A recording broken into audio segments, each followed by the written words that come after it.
oil is our God. I don't care if somebody says they worship Jesus, Buddha, Allah, whoever. They actually worship petroleum. Well, actually, it was Basil who I made the film with. Two of us made the film.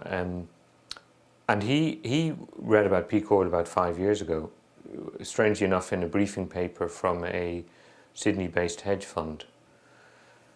And so he hadn't heard of peak oil, and he looked around the web a little bit and read more about it, and realised that it was a huge story, should be of interest to every single person on the planet, but no one was really reporting about it. So he decided to make a film about it in late 2002, and then he told me about it a little bit later, and for me it was kind of a no-brainer. I mean, surprisingly enough, I studied environmental policy here in London in the 90s, and there was no mention of peak oil.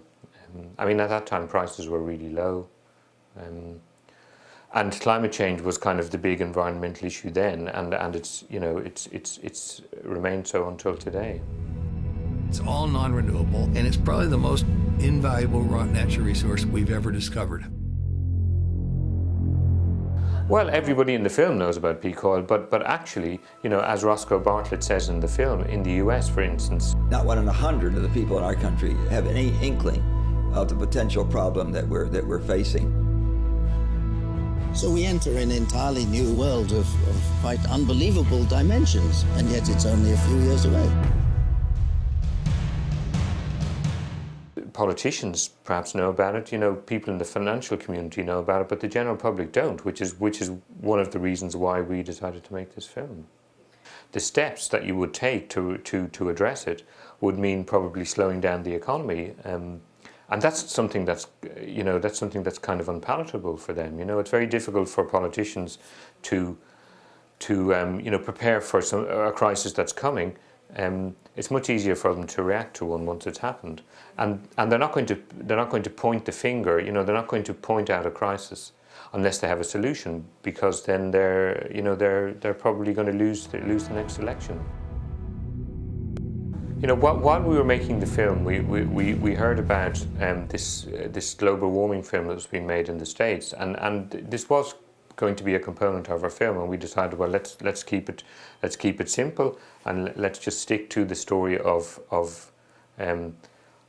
the peaking of oil, and what's going to happen as oil supplies deplete.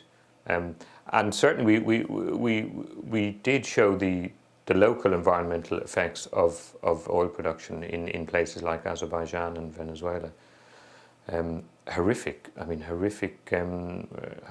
results after the oil companies or oil producers walk away from an oil field.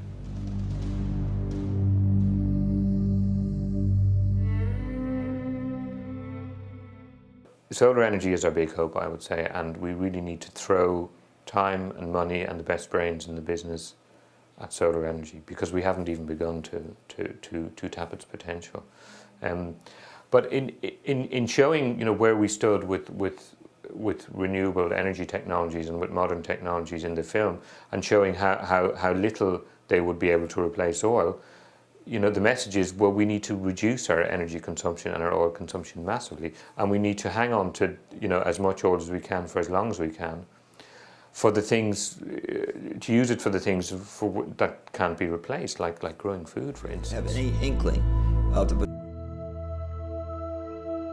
The demand is so huge, there is nothing that we can imagine to replace oil in those quantities.